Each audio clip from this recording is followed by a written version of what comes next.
ચર્ચામાં CMR green ટેકનોલોજીસના CMD Mohan Agarwal આપણી સાથે જોડાઈ ગયા છે. કંપનીનો IPO આવવા જઈ રહ્યો છે અને 3 જૂને IPO જે છે તે આપણને આવતો જોવા મળશે. एना पर चर्चा करिए. अपनी साथ मोहन अग्रवाल जोड़ाई गया है. मोहन जी, स्वागत है आपका CNBC बाजार पर. और सबसे पहले सर यही जानना चाहेंगे कि क्योंकि ये IPO जो है वो 100% ऑफर फॉर सेल है, तो इसलिए कंपनी को कोई न्यू कैपिटल जो है वो लेनी नहीं पड़ेगी. तो आपकी करंट इंस्टॉल कैपेसिटी जो है 6,15,000 मेट्रिक टन की है प्रति वर्ष से अधिक है. सो यहाँ पे अगर बात करें कि फ्यूचर कैपिटल एक्सपेंडिचर और next phase of capacity expansion की बात करें सर, क्या आपका प्लान रहेगा इसके लिए सर? उस आपके सवाल पे आने के पहले धन्यवाद मेरे को शो पे लाने के लिए बहुत बहुत. आपके सवाल पे आने से पहले मैं थोड़ा सा अपने बारे में और कंपनी के बारे में बताना चाहूँगा. तो मैंने 1986 में काम शुरू किया था. पिछले 40 साल में रिसाइकलिंग और बेसिकली फॉर एल्यूमिनियम रिसाइकलिंग हमने सिर्फ यही किया है. मेरे हमेशा से एक ड्रीम रहा है कि मैं ऐसी ऑर्गेनाइजेशन क्रिएट करूं जो 100 साल से ज़्यादा चले. उसके लिए एक कल्चर ऐसा होना चाहिए जिसके लिए हम प्राउड फील करें. तो CMR में ऐसा कल्चर है जो which is driven by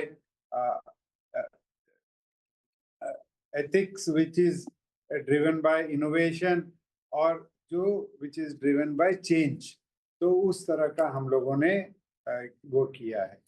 green technologies, green इसलिए हमारा नाम है क्योंकि हम लोग रिसाइकलिंग करते हैं और एनवायरनमेंट फ्रेंडली काम करते हैं. टेक्नोलॉजीज इसलिए कि हम लोग नई टेक्नोलॉजीज को बहुत क्विकली अडॉप्ट करते हैं.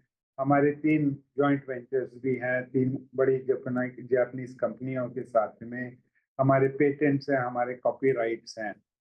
तो इसके अलावा अगर हम अपना मार्केट देखते हैं, जैसे एल्युमिनियम रिसाइकल एल्युमिनियम का कार्बन फुटप्रिंट बहुत कम है, जिसकी वजह से उसकी काफ़ी अच्छी डिमांड है. आज CMR अपने नियरेस्ट कंपटीशन से 4 गुना ज़्यादा बड़ा है. हम दुनिया में भी बड़ों में आते हैं इंक्लूडिंग चाइना.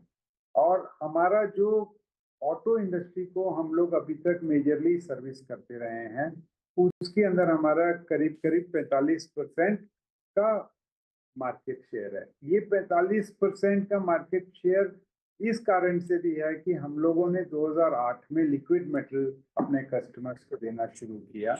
जब हम अपने कस्टमर को इतना ज़्यादा डिलीवरी करते हैं तो एक लॉक इन क्रिएट हो जाता है कस्टमर के साथ में, और एक तरह से शादी हो जाती है. तो वो काम अच्छा चलता रहता है.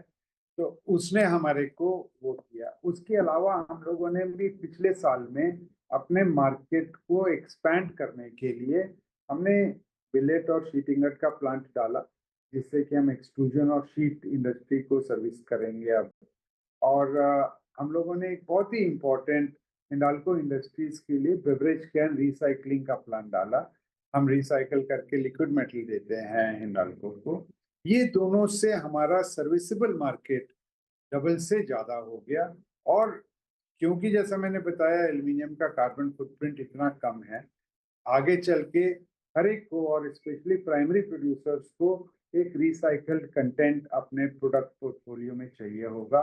तो उससे हमारी काफ़ी ज़्यादा एक वो ओपन होती है. हमारे को आगे ग्रोथ की काफ़ी अपॉर्चुनिटी मिलती है. एल्युमिनियम के अलावा हम लोग brass, copper, zinc, stainless steel और मैग्नीशियम के स्क्रैप्स में भी हम लोग काम करते हैं. पिछले साल में 22% हमारा रेवेन्यू इन सब बाकी चीज़ों से आया और 78% रेवेन्यू हमारा एल्युमिनियम से आया था. हम लोग अपने इंसेप्शन से 23% के हिसाब से ग्रो करते रहे हैं. स्क्रैप प्रोक्योरमेंट बहुत ही इम्पोर्टेंट काम होता है.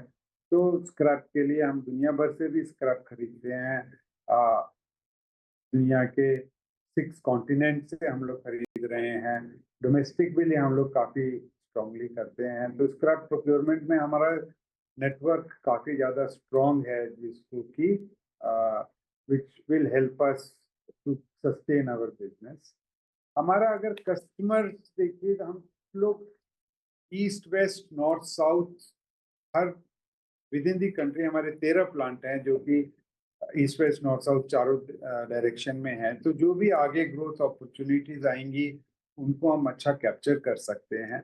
अभी जो हम सर्विस कर रहे हैं, हम जितने भी ऑटो ओईएम्स हैं उनको प्रैक्टिकली सब ऑटो ओईएम्स को देते हैं। सारे टीयर वंस जो एल्युमिनियम यूज करते हैं उन लोगों को देते हैं। आप ये समझिए कि जो भी व्हीकल गाड़ी में सड़क पे आप देखते हैं, मोटरसाइकिल हो या कार हो, तो हर दूसरा व्हीकल में सीएमआर का ही एल्युमिनियम लगा हुआ है। तो इन सब चीज़ों से सब चीज़ें लेके हमें ये लगता है कि हमारा ग्रोथ प्रोस्पेक्ट आगे चल के काफ़ी अच्छा है।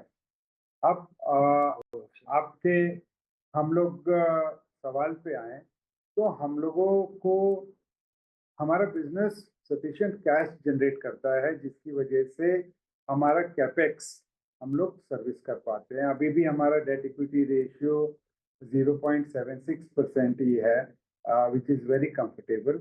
और debt servicing is a cheaper servicing, more efficient servicing. तो जब आगे चल के हमारे को कोई इतनी बड़ी ग्रोथ अपॉर्चुनिटी आएगी तो हम लोग उसमें अब we can come back to the market और हम लोग उस वक्त प्राइमरी ले सकते हैं। और इसी कारण से ये ओएफएस ही है। आपने बहुत अच्छी तरीके से बताया कि कंपनी क्या करती है। पर अगर आप रॉ मटेरियल की बात करें तो जो रॉ मटेरियल है उसके स्क्रैप का लगभग आधा हिस्सा जो है वो यूएस से आता है। ऐसे में इंटरनेशनल ट्रेड टैरिफ में जो अचानक बदलाव हुए हैं या फिर कहे कि जो पॉलिसी आई है ग्लोबल शिपिंग और फ्रेट डिस्ट्रप्शन जो हम देख रहे हैं, उसके लिए सर क्या योजना बना रही है आपकी ये जो जोखिम है उसको कम करने के लिए सर? देखिए, स्क्रैप ऐसी चीज है, पहले तो हमारी एक सब्सिडरी है यूएस में 100% ओन, जो इस कारण से हमारा स्क्रैप से सोर्सिंग यूएस से सोर्सिंग सबसे ज्यादा होता है और यूएस सबसे ज्यादा स्क्रैप जनरेट करता है और सबसे ज्यादा एक्सपोर्ट करता है। दूसरी चीज, टैरिफ को अगर हम लेते हैं तो टैरिफ स्क्रैप के ऊपर नहीं लगाया गया because scrap is strategically very important दुनिया के हर देश के लिए। तो वो स्क्रैप पे वो चीज नहीं लगा। और जो अभी जियोपॉलिटिकल टेंशन्स हुई जिसकी वजह से शिपिंग कॉस्ट बढ़ी, शिपिंग डिलेज हुए हैं, हमारे को भी उसका इम्पैक्ट आया, लेकिन उसका इतना सीरियस इम्पैक्ट भी नहीं आया। हमारी सेल्स बराबर चल रही हैं, हमारी प्रॉफिटेबिलिटी भी बराबर चल रही है बिकॉज हम लोग ये जो कॉस्ट इंक्रीज और डिक्रीज दोनों ही चीजें अपने कस्टमर को पास ऑन कर पाते हैं। सर मोहन जी, शुक्रिया हमारे साथ जुड़ने के लिए, ये सारी डिटेल्स हमारे साथ शेयर करने के लिए और ऑल द बेस्ट लिस्टिंग के लिए सर। और लिस्टिंग के बाद वापस आपसे जुड़ेंगे और डिटेल में बातचीत करेंगे sir. Thank you. Thank you.